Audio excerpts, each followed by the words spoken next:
Yang saya hormati Bapak Sepen Suniar, SPD MM selaku Koordinator Pengawas yang telah bergabung bersama kita untuk memberikan masukan-masukan agar pelaksanaan pelajaran di masa pandemi ini dapat kita laksanakan dengan benar, dan mungkin ada masukan-masukan dari Pak Sepen yang akan diberikan kepada kita sehubungan dengan untuk meningkatkan pembelajaran kita. Untuk mempersingkat waktu, sekali lagi kami minta dengan hormat sediaan Bapak Koordinator Pengawas untuk memberikan katakanlah sedang sifatnya bukan berpelatihan sedang tapi break Pak, artinya kerinduan Bapak Ibu guru untuk mendapat pencerahan dari narasumber ataupun dari orang pendidikan yang memberikan kontribusi di Kabupaten Tapanuli Tengah. Sehubungan dengan itu, kami merasa bahwasanya Bapak salah satu ikon di dalam dunia pendidikan di Kabupaten Tapanuli Tengah. Untuk itu, tidak memperlambat waktu lagi, kami minta dengan hormat kesediaan Bapak dari Bapak Sepen Sumihar, SPD MM, untuk memberikan makan kepada kita dan kepada Bapak Ibu Guru. Kepada Bapak kami persilakan dengan hormat, Pak. Oke, terima kasih Pak Kepala Sekolah Pak Hutauruk. Selamat pagi untuk kita semua. Horas Tapteng. Bapak dan Ibu yang saya hormati, rekan-rekan pendidik dan pengajar, Bapak Kepala Sekolah, senang bisa bergabung dengan guru-guru yang mendedikasikan dirinya, mendedikasikan hidupnya untuk satu perkembangan pendidikan yang akan kita lalui secara bersama-sama demi meningkatkan mutu pendidikan secara umum di Kabupaten Tapanuli Tengah dan secara khusus di SMP Negeri Sipan. Bapak dan Ibu yang saya hormati, kita mencoba secara bersama-sama untuk berdiskusi apa dan bagaimana dan untuk apa kita melakukan satu proses pembelajaran di masa pandemi COVID-19. Bapak dan Ibu yang saya hormati, sebelum kita melangkah ke sana, ada beberapa landasan-landasan hukum yang perlu kita pahami bersama-sama bagaimana kita melakukan proses pembelajaran secara jarak jauh di masa pandemi. Pertama, ada Surat Edaran Mendikbud nomor 15 tahun 2020 tentang pedoman pelaksanaan BDR ataupun PJJ. Kemudian yang kedua ada Surat Edaran Mendikbud nomor 4 tahun 2020 tentang pelaksanaan kebijakan pendidikan di masa pandemi. Dan sebenarnya di Surat Edaran Mendikbud nomor 4 tahun 2020 tersebut, di situ menjelaskan bagaimana seorang guru, katakanlah guru penggerak, guru pembelajar yang tidak lagi terkungkung dalam satu keadministrasian proses pembelajaran, tetapi mereka digerakkan untuk keluar dari satu sistem administrasi pembelajaran menjadi satu sistem administrasi pembelajaran yang lebih sederhana. Makanya kita kenal sebagai RPP yang satu lebar, itu diatur dalam Surat Edaran Mendikbud nomor 4 tahun 2020. Kemudian ada juga keputusan Mendikbud nomor 719 P 2020 tentang pedoman pelaksanaan kurikulum di situasi dan kondisi khusus. Artinya ada relaksasi kurikulum. Kemudian yang terakhir yang kita baca ada surat keputusan Mendikbud nomor 1 tahun 2021 tentang peniadaan UN. UN syarat-syarat kenaikan kelas dan syarat-syarat kelulusan. Dan itu landasan hukumnya. Oke Bapak dan Ibu, sekarang kita masuk terhadap apa dan bagaimana dan untuk apa kita melaksanakan pembelajaran di masa pandemi. Dan seperti apa nanti kita mau mencoba mendiskusikan tentang hal-hal itu. Pertama Bapak dan Ibu, saya mau ingin katakan landasan filosofis pembelajaran yang paling sederhana. Landasan filosofis pembelajaran yang paling sederhana yang perlu kita ketahui ketika kita melaksanakan proses pembelajaran adalah tujuan pembelajaran seperti yang kita tuliskan dalam RPP itu bisa tercapai. Tujuan pembelajaran itu harus tercapai. Bagaimana kita mengukur tujuan pembelajaran itu bisa tercapai? Tentu dengan melaksanakan evaluasi secara berkala dari setiap materi pembelajaran yang kita lakukan. Itu tolak ukurnya. Itu tolak ukurnya. Apakah ada peningkatan pembelajaran yang kita lakukan berdasarkan evaluasi?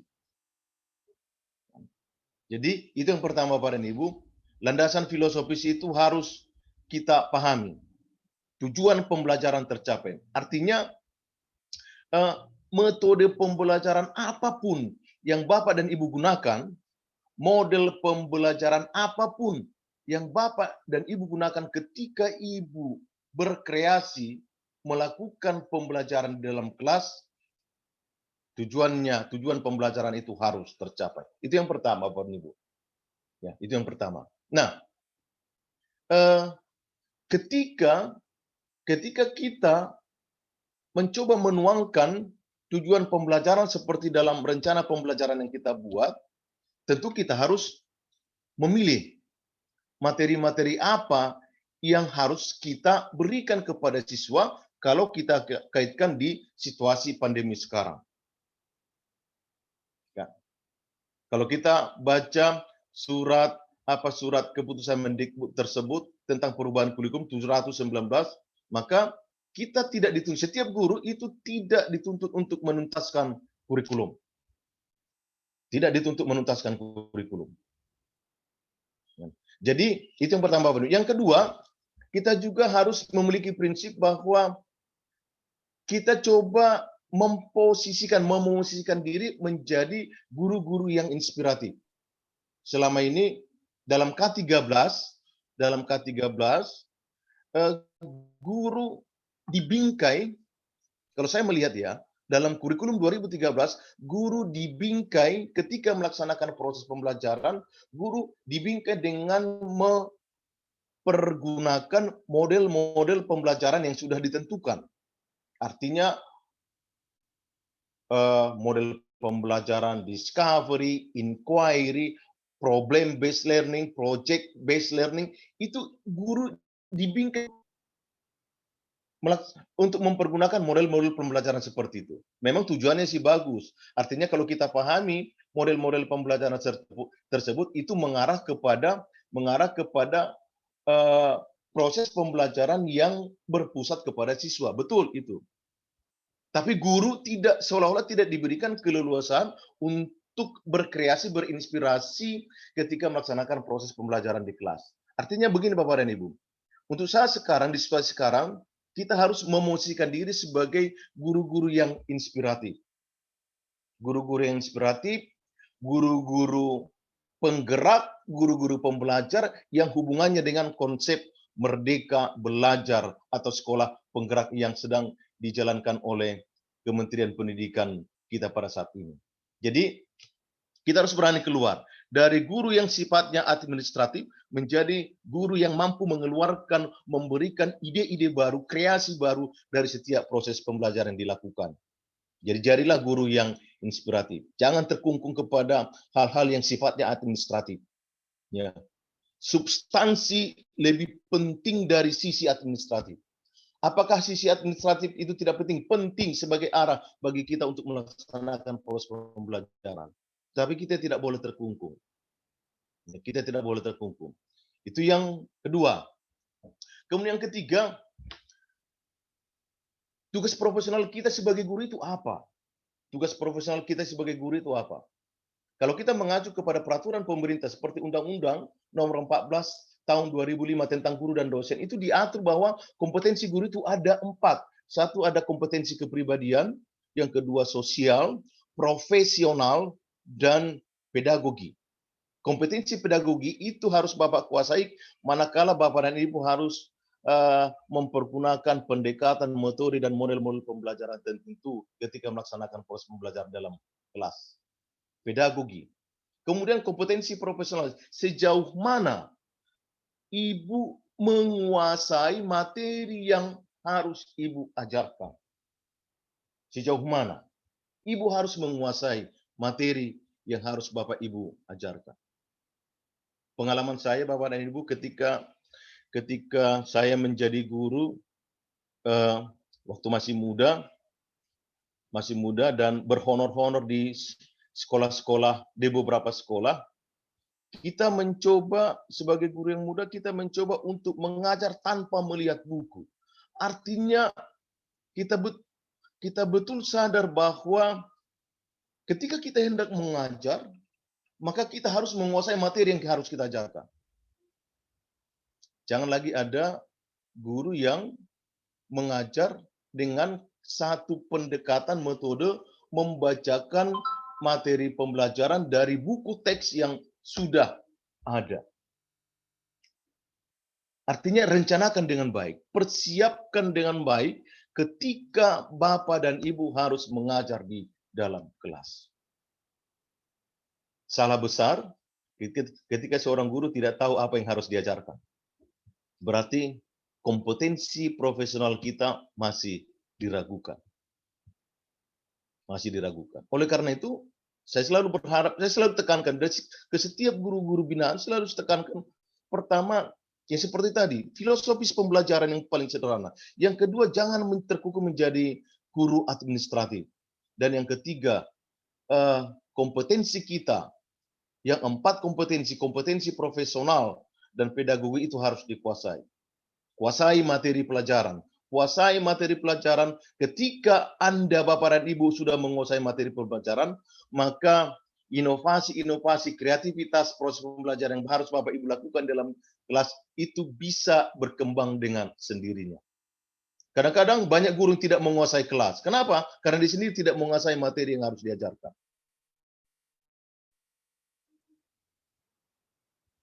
Siswa ribut di dalam kelas, iya jelas ribut di dalam kelas. Kenapa ribut? Dia tidak menguasai materi yang harus diajarkan. Tidak menguasai. Selalu berpatokan kepada buku-buku teks. Buku teks itu penting sebagai bahan pustaka ketika kita sudah mempersiapkan materi pelajaran. Nah, Bapak dan Ibu, berdasarkan 4 kompetensi yang harus dikuasai guru tersebut, maka tugas kita sebagai seorang guru itu ada 4. Pertama, mendesain atau merencanakan pembelajaran itu harus tertuang dalam silabus dan RPP yang Bapak Ibu buatkan. Yang kedua, mengimplementasikan rencana yang sudah Bapak Ibu lakukan, buatkan di dalam kelas, melaksanakan proses pembelajaran. Yang ketiga, mengukur hasil dan proses pembelajaran melalui penilaian ataupun evaluasi yang kita lakukan. Yang ketiga, mengevaluasi proses pembelajaran. Yang keempat, menguasai materi proses pembelajaran yang kita lakukan. Itu tugas kita sebagai seorang guru. Nah, pertanyaannya, di masa sekarang, di masa pandemi sekarang, bagaimana kita melaksanakan proses pembelajaran? Dan begitu. Bagaimana di masa pandemi COVID-19, bagaimana kita melaksanakan proses pembelajaran? Berdasarkan peraturan Surat Edaran Menteri nomor 15, nomor 4 tahun 2020, maka pendekatan proses pembelajaran yang kita lakukan adalah belajar dari rumah ataupun PJJ, pembelajaran jarak jauh, dengan 2 pendekatan atau dengan 2 model. Satu, melalui daring dalam jaringan, dan yang kedua di luar jaringan. Jadi mohon maaf sebenarnya Bapak dan Ibu, ada kesimpang siuran tentang proses pembelajaran yang kita lakukan pada saat sekarang. Ada semacam kekeliruan, kalau saya katakan kekeliruan, ya terlalu besar dampaknya. Ada kekurang pasan. Ada kekurang pasan. Artinya memang itu sudah semacam, kalau menurut saya yang saya lihat, yang saya tanya, itu sudah semacam konsensus sebenarnya. Semacam konsensus yang dilakukan oleh setiap sekolah. Jadi anak-anak datang ke sekolah, kemudian ada dikumpulkan. Sebenarnya bukan begitu konsep pembelajaran daring ataupun luring. Kalau yang saya paham, yang saya baca berdasarkan Surat Edaran Menteri nomor 4, nomor 15 tahun 2020. Pembelajaran jarak jauh itu bisa dilakukan dengan daring itu bisa dilakukan dengan telekonferensi, kemudian Google Form, kemudian Google Classroom dan sebagainya.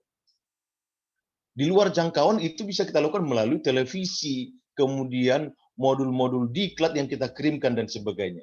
Tapi karena itu sudah semacam konsensus yang dilakukan di sekolah kita, ya saya pikir tidak jadi masalah. Yang jelas asal mengedepankan protokol kesehatan, kemudian itu kita lakukan untuk menjaga supaya tidak terjadi losing of learning, kehilangan proses pembelajaran yang selama ini dikhawatirkan oleh semua pihak. Bapak dan Ibu, itulah pembelajaran yang kita lakukan dengan dua pendekatan, daring dan luring. Oleh karena itu, bagaimana RPP yang dibuat? Bagaimanakah RPP yang dibuat selama proses pembelajaran PJJ yang kita lakukan pada saat ini? Sesuaikan dengan apa yang Bapak dan Ibu lakukan dalam proses pembelajaran yang harus Bapak Ibu lakukan. Sesuaikan. Satu lembar, ya. Dan itulah harapan pemerintah sekarang. Guru-guru tidak lagi terbebani oleh sifat-sifat yang sifatnya administratif tadi. Kalau saya, terus terang Bapak dan Ibu, kalau saya dari dulu memang saya selalu tidak mempermasalahkan seperti apa silabus RPP yang Bapak Ibu buat. Kalau saya dari dulu seperti itu. Bagi saya yang penting bagaimana Bapak dan Ibu mengimplementasikan itu dalam kelas. Itu aja. Saya tidak terlalu mempermasalahkan ketika Bapak dan Ibu mengajar, apakah Bapak dan Ibu mengajar mempergunakan model pembelajaran yang sudah Bapak Ibu tentukan di dalam RPP dengan sintaksnya. Saya tidak selalu mempermasalahkan itu. Yang jelas bagaimana tujuan pembelajaran itu bisa tercapai dengan kreasi, dengan inovasi pembelajaran yang Ibu lakukan dalam kelas. Bagi saya itu. Karena saya menganut filosofis pembelajaran seperti yang saya katakan tadi. Yang penting tujuan pembelajaran tercapai. Mau model pembelajaran apapun dilakukan, mau metode pembelajaran apapun dilakukan, bagi saya itu tidak jadi masalah. Silakan berkreasi. Nah, bagaimana kita merencanakan proses pembelajaran di masa pandemi? Sesuaikan dengan apa yang Ibu lakukan di dalam kelas dengan mengacu kepada Surat Edaran Menteri nomor 4 tadi tentang perencanaan pembelajaran yang lebih sederhana. Artinya Bapak dan Ibu, konsep kami, dan itu sudah dilakukan, tentang RPP yang satu lembar, itu hanya mencakup identitas, satu identitas sekolah, yang kedua tujuan pembelajaran, kemudian materi pembelajaran, kemudian kegiatan pembelajaran yang mencakup kegiatan pendahuluan, kegiatan inti dan penutup, kemudian yang terakhir penilaian. Jadi yang kita sosialisasikan dulu ke sekolah-sekolah binaan mengenai RPP, satu identitas sekolah. Yang kedua, tujuan pembelajaran. Kemudian materi pelajaran, dipilih materi-materi yang esensial, disesuaikan dengan kondisi sekolah. Kemudian yang keempat, ada kegiatan pembelajaran yang mencakup kegiatan pendahuluan, kegiatan inti dan penutup. Yang kelima, penilaian. Jadi hanya 5 aspek. Hanya 5 aspek yang tertuang dalam RPP yang kita buatkan kalau kita merujuk kepada surat edaran Surat Edaran Menteri nomor 4 tahun 2020. Nah, penilaian seperti apa? Penilaian itu biasanya terlampir. Dilampirkan, tidak lagi bersama-sama dengan RPP, tapi terlampir. Kemudian, di situasi pandemi, kalau menurut Surat Edaran Menteri nomor 15 tahun 2020, penilaian itu biasanya bersifat kualitatif. Boleh sebagai umpan balik kualitatif dia dengan sebutan baik, amat baik dan cukup. Apakah kita boleh mempergunakan kuantitatif dengan angka 10, 100, 90? Bisa, tetapi jangan terlalu memaksakan sehingga membuat anak down, tertekan akibat nilai yang diperoleh. Bisa. Penilaian. Bisa. Tapi lebih diarahkan kepada yang sifatnya kualitatif. Kualitas.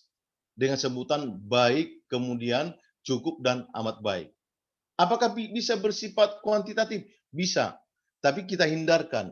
Kalau kita pergunakan dengan kuantitatif angka-angka, jangan, sekali lagi saya katakan, jangan itu bisa jangan hal itu akan menyebabkan siswa menjadi tertekan. Karena guru-guru sekarang tidak dituntut untuk mengejar target kurikulum yang sudah ditentukan. UN saja Bapak dan Ibu sudah dihapus menurut surat keputusan Menteri nomor 1 tahun 2021. UN sudah tidak ada. Syarat-syarat kenaikan kelas pun sudah ditentukan. Syarat-syarat ujian akhir sekolah pun sudah ditentukan. Bagaimana pelaksanaan ujian akhir sekolah pun sudah ditentukan. Bisa dengan daring, bisa dengan luring, bisa dengan portofolio, bisa dengan kebebasan. Kebebasan diberikan kepada sekolah sesuai dengan konsep sekolah merdeka, sekolah penggerak, dan guru penggerak. Itu harapan kita. Nah, pertanyaannya, apa upaya yang kita lakukan untuk meningkatkan kompetensi kita sebagai seorang guru? Semalam saya coba baca-baca guru penggerak, ya, guru penggerak yang digagaskan oleh pemerintah sekarang. Guru penggerak itu semacam program yang dilakukan untuk menghasilkan pemimpin pendidikan di masa depan. Siapa pemimpin pendidikan? Ya kita ini sebagai seorang guru.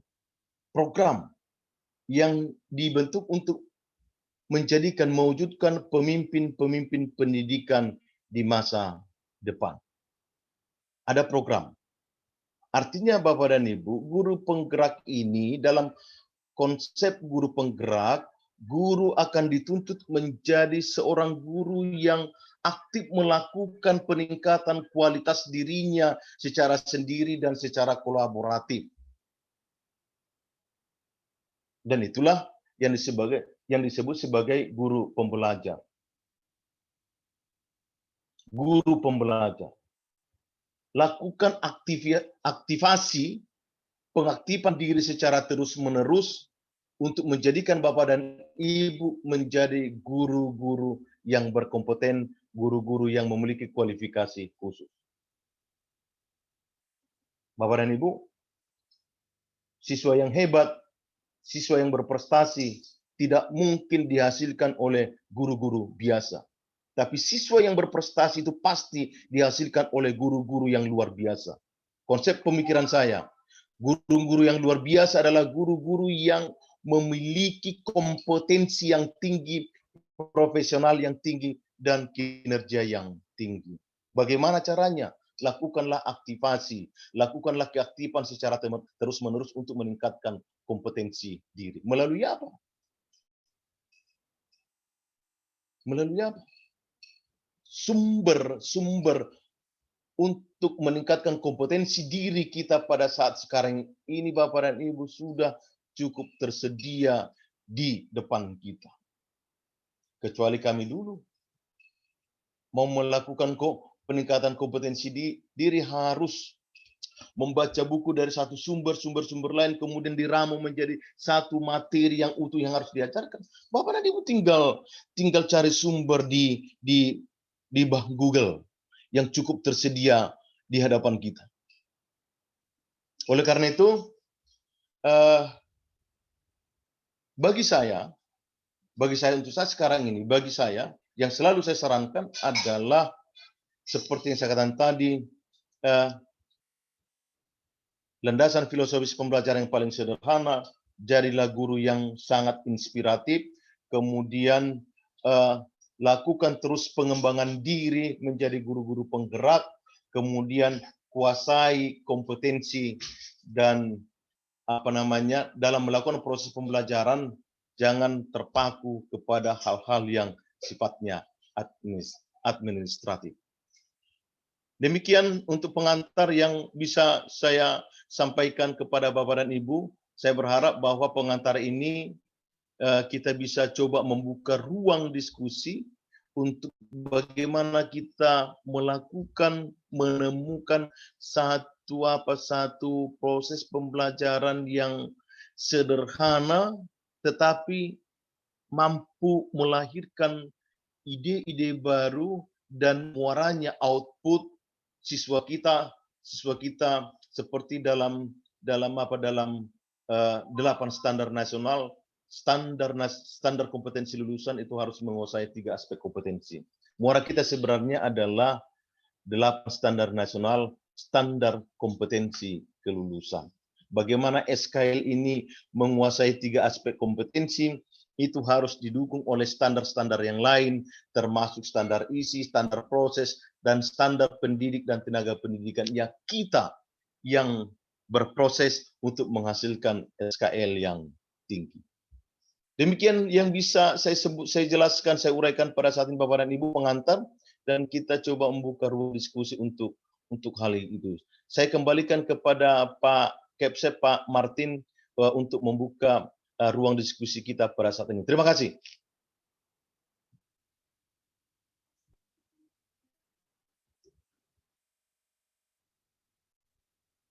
Kembali ke Pak Hens.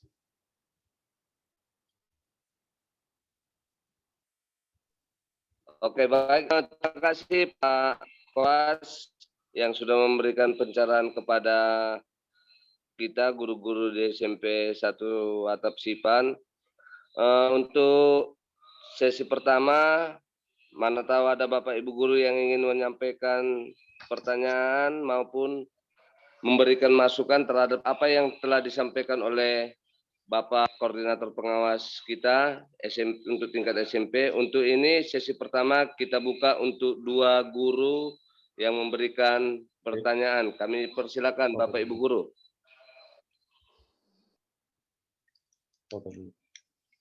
Nanti kalau kameranya. Enggak boleh, harus apa? Potong gimana? Foto dulu Bapak dari sana. Mana HP-nya? Mohon izin Pak Kepala. Mohon izin Pak. Baik, terima kasih kepada Bapak Siombing yang telah memaparkan cukup baik tadi kepada kami, mulai tentang bagaimana filosofis pembelajaran itu dibuat sampai hingga pada tahap penilaian. Memang benar Pak yang Bapak sampaikan bahwa perangkat pembelajaran itu merupakan syarat administratif dan kami sebagai guru jangan terkungkung kepada persoalan administratif sehingga teknis dalam pembelajaran nantinya di sekolah kami menjadi terbengkalai. Namun kami rasa perlu juga Pak kami sekedar memahami untuk konten daripada sebuah pembelajaran itu seperti yang Bapak sampaikan tadi, benang merahnya adalah di benang merah terlaksananya keberhasilan pembelajaran di dalam kelas adalah di dalam tujuan pembelajaran. Mohon izin Pak, untuk konten apakah ada hal-hal yang harus kita perhatikan di dalam menyusun tujuan suatu pembelajaran? Gitu Pak, yang ingin kami tanyakan Pak. Terima kasih. Baik, terima kasih Pak Lalu sudah memberikan pertanyaan. Ya, kami kan untuk satu orang lagi Bapak Ibu Guru. Mohon izin Pak, mau bertanya. Silakan Pak Jo. Kepada Pak Sihombing, mohon izin bertanya Pak.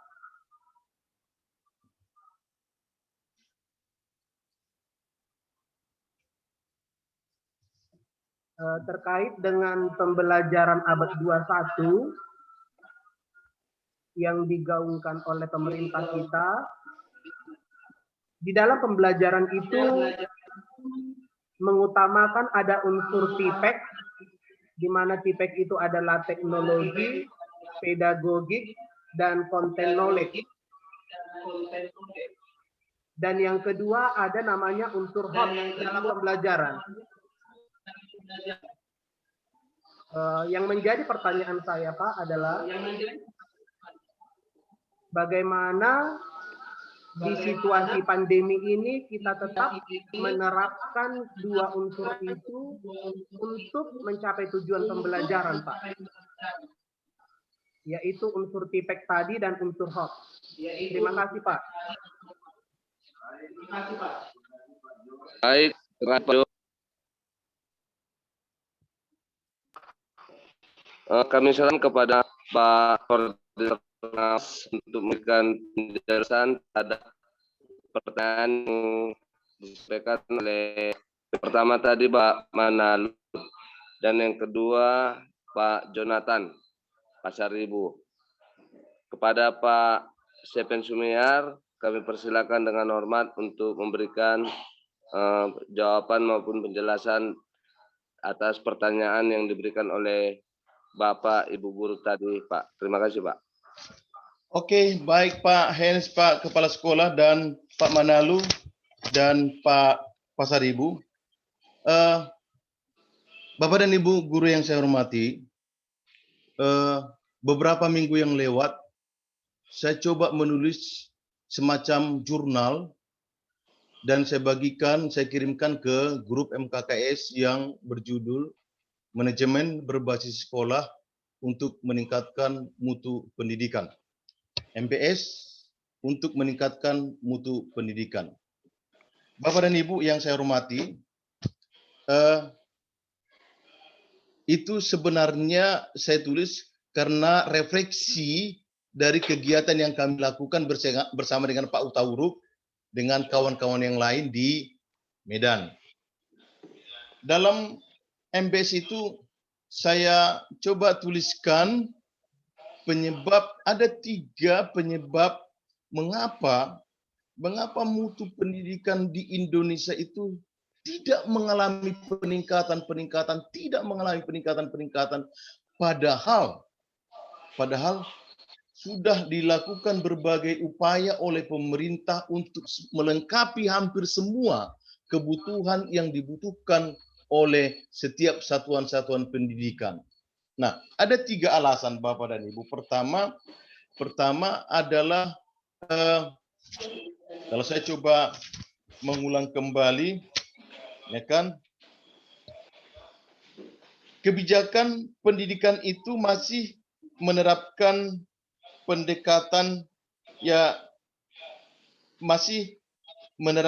pendekatan yang belum searah. Ya, artinya pendidikan di masa lalu itu lebih mementingkan hasil daripada proses. Contoh, UN yang dahulu-dahulu. Ya kan, UN yang dahulu-dahulu, sehingga mohon maaf ini barangkali kita tidak perlu menutup mata, untuk UN yang dahulu-dahulu selalu dibentuk semacam tim sukses untuk mensukseskan pelaksanaan UN. Sehingga melihat itu, pemerintah menyediakan UN, kemudian mengganti dengan asesmen kompetensi, asesmen nasional yang terdiri 3, AKM dan literasi dan sebagainya. Oke. Kemudian yang kedua, ada ketidakselarasan, ketidakterpaduan antara penyelenggaraan pendidikan di pusat dan di daerah. Kemudian peran serta pemangku pendidikan serta masyarakat itu masih rendah dan sebagainya. Nah, itu penyebab. Nah, kenapa pemerintah mengatakan seperti itu? Karena dilihat dari hasil survei yang dilakukan oleh PISA, kita masih jauh terbelakang di urutan sekitar 70 sekian dari 78 negara yang disurvei. Di bidang sains kita masih rendah, kemampuan berhitung pun masih rendah, di bidang literasi pun masih rendah. Nah, Bapak dan Ibu, terkait dengan konten yang disampaikan